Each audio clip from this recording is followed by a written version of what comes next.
So I'm somebody who uses both Windows computers as well as Mac computers.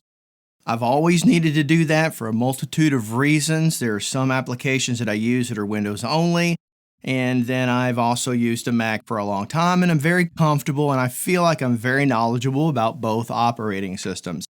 I'm typically the guy throughout many, many years, when someone's got a technical issue with either platform, I'm usually the first person my friends call, simply because obviously I'm very deep into technical aspects of things. You can't really do all this unless you've kind of got that kind of a brain wiring, and I certainly have it. So I've been passionate about that for a long time. And I wanted to talk about a lot of things that get said out there regarding Mac computers, and I want to talk about whether or not that's a valid point or not.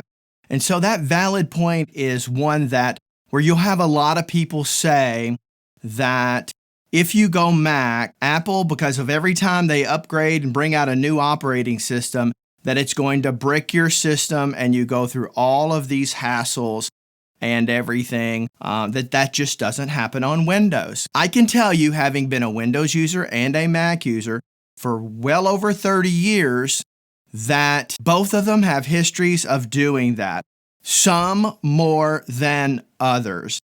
And so I can go back through times when many of you don't know what the history of all of this is, because there was a time, and it wasn't that long ago, kids, there was a time when a Windows computer was just not feasible in anything digital audio. I mean, there was a time where you could not rely on it, and it just simply was not a choice. But that changed over time. Today, there's no problem. You can operate just about every piece of gear that is compatible with either or both operating systems, and you're not likely to have any problems because of the operating system. I can say that today, there really is no difference whatsoever when working with a Windows machine versus a Mac machine as far as stability overall. Yes, you're going to have some isolated things. As an example, Universal Audio had tons and tons of issues, and really still to this day have not fully overcome them and basically ignored their Windows users. And it just simply, for far too many people, just didn't work. Now, from everything I understand, the newer Thunderbolt devices will work as long as you have the right Thunderbolt type in your computer. But if you're in digital audio, I always recommend, if you're on a Windows computer, you should be building that yourself. It's incredibly easy. My son and I put together his gaming computer about a year ago, and I taught him how to do it, and he was shocked at how basically simple that it is. And so you should be looking at that. And if you don't feel comfortable, then you can buy one that's custom built for digital audio. Now, of course, there are Windows computers that you can buy off the shelf that will work flawlessly, but the mistake that many people think is they can buy any Windows computer and have it work. And so I'll give you a perfect example of why that is nowhere near accurate. I bought a Windows laptop with a Ryzen i7 on it, I believe, or a Ryzen 7 on it for my CNC machine that I have out in my garage. Now, I do a lot of work on that. I do CAD drawings on it. I do SketchUp Pro, which is a 3D rendering application, as well as G-Sender, which is fairly minor. That's no big deal. And that computer will do it. It struggles in CAD drawing big time. It's a little bit sluggish in SketchUp, but overall, that has to do with, it's a $500 computer. And so there's only so much you can expect out of that versus something that may be $1,500 or $2,000 that wouldn't blink an eye at any of that on a Windows computer. It struggles with it. Well, I tried to put Cubase on it to really test that out and see, and there's just no way. It could not do it. It was impossible. You were not going to run Cubase on that machine. So that reaffirmed that really nothing has changed in that, and reaffirmed that yes, Windows is absolutely a fantastic operating system that you can custom build or make sure that you properly build a computer. So when it comes to computers, let's talk about the number one misconception. Well, there's really two, so I'm not going to say number one or number two because it's not up to me to rank those. Those would vary from person to person.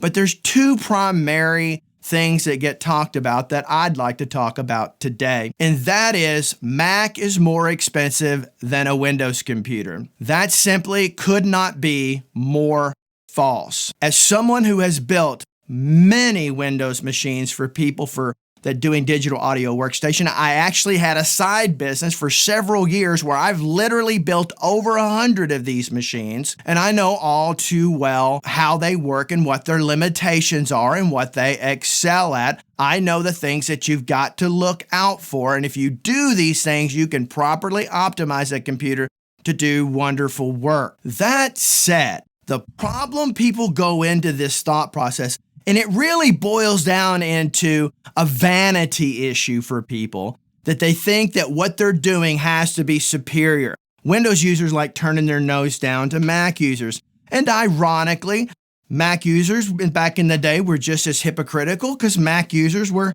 turning down their nose for Windows computers. So really, both can be childish and immature, but the wise ones rise above that and don't fall victim to that petty little nonsense. Get to the facts. It's pretty easy to figure that out yourself if a person wants to. What I have found out when trying to talk to people in something like an online forum, which is very difficult to have a complex conversation, they're not willing to do the work. They don't care. They don't want to hear it. And the same thing was for Mac users for many years when Windows had definitely caught up and was doing fantastic. And Mac users did the same thing to Windows users that Windows users do to Mac users. So both camps have had their flaws in this area. Now, as you would expect, that doesn't represent all of the user base of either side. Just the ones complaining, the crybabies, have the loudest voice. So let's talk about facts.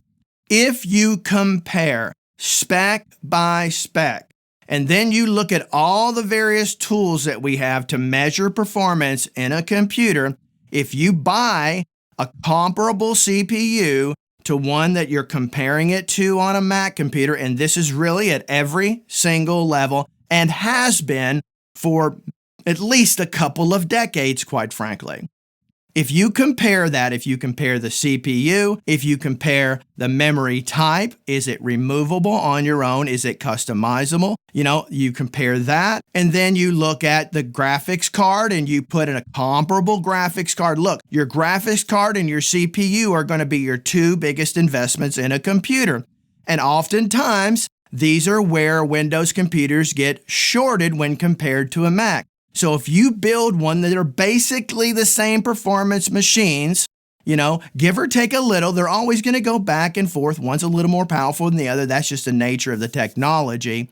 You are going to spend exactly the same amount, sometimes, if not more, on that Windows machine than you will for the Mac. Now, many Mac users, especially since Apple Silicon has come on board, really have more processing power than they need. And so you could argue, why am I buying more processing power than I need? Well, here's another thing.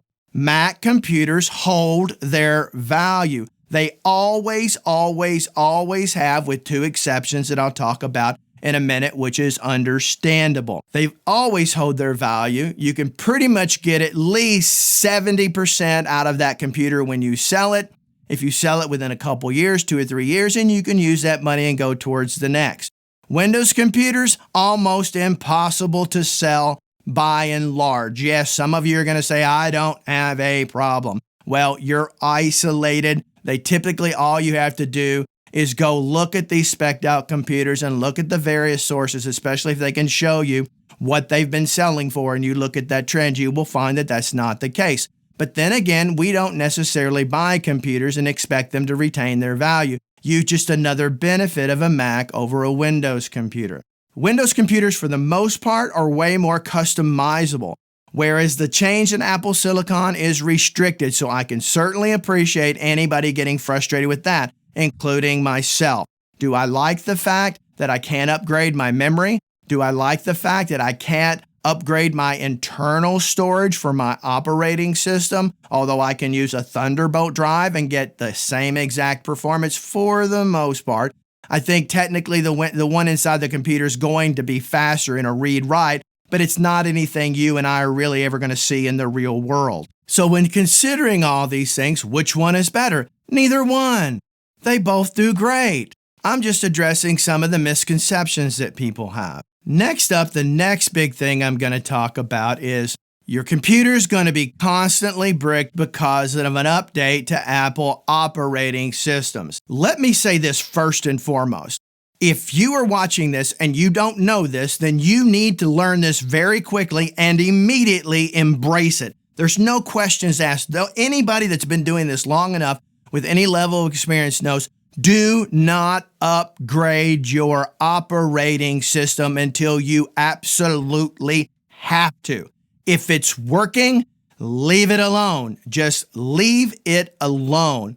That is true whether you're on Windows or Mac. You can have equal problems on both sides of it. See, people like to look at like the most recent version of the Apple operating system. Most plugins and most things are not compatible with it. So what? It's probably bringing features and things that are not important to what I do. So I can set and continue to do and work just like I always have, and you're never gonna know the difference. Within a few months, things will start to come online. Give it time and it'll be compatible until the next one comes out and you rinse and repeat.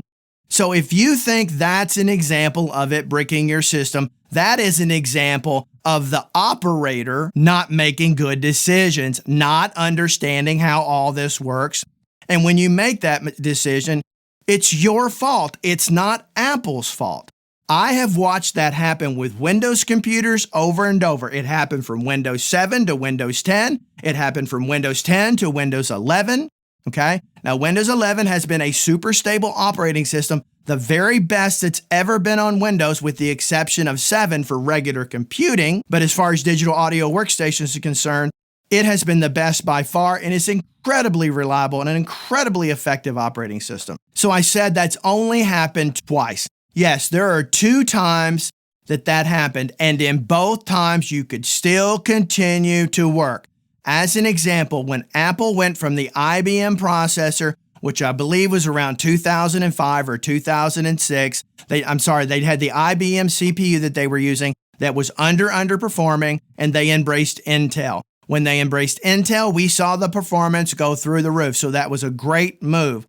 Well, because you're going from one type of CPU to a totally different architecture, yes, we had to wait for things to get updated, but we did not have to go out and replace anything. We have never had to do that yet for any of these because they left an avenue to continue to use it until the software developers caught up with the new CPU/operating system. You had things working in the background with Rosetta, back in the transition from IBM to Intel, and you have this thing called Rosetta making the transition from Intel to Apple Silicon.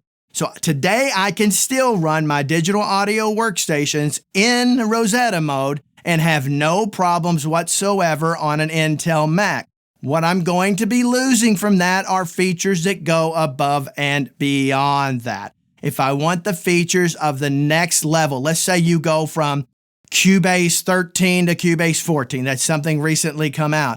You may have to wait, as an example, if that is going from one generation to another. Again, it's happened twice, and this from 2006 all the way to 2024, it's happened 2 times. Other than that, it has never, ever, ever, ever happened.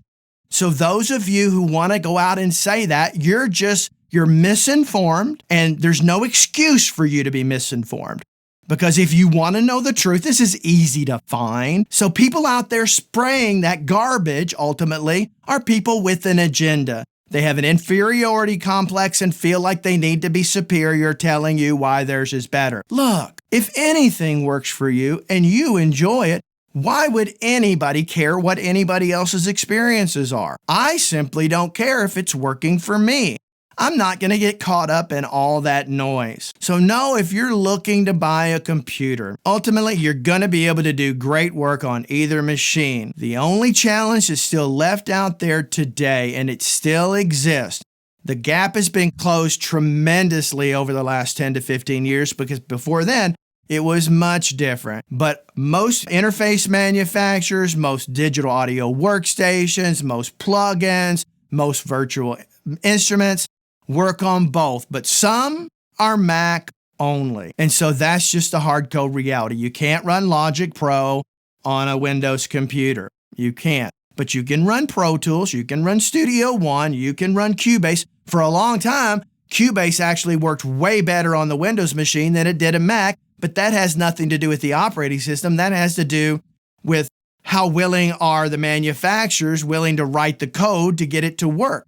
Cubase, Steinberg did that back in the day because they were the only one making a killer digital audio workstation on the Windows machine. So they dominated that market for a long time. There were others that did it, of course, but Cubase is one of the, kind of the last man standing of those digital audio workstations that's in wide use. There's still some out there, but their users are few and far between when you look at all the users that do this. So I say all that to say this. If somebody starts spilling out that nonsense about all these things that I've talked about, ignore them. If they really had the proof, they'd be able to demonstrate the proof in an unbiased, scientific way. This is not rocket science, but there is a science to it. Leave me some comments down below. Tell me what you think. Bring out those comments. I know some of you are going to be very opinionated on this one. And you know what? I don't care.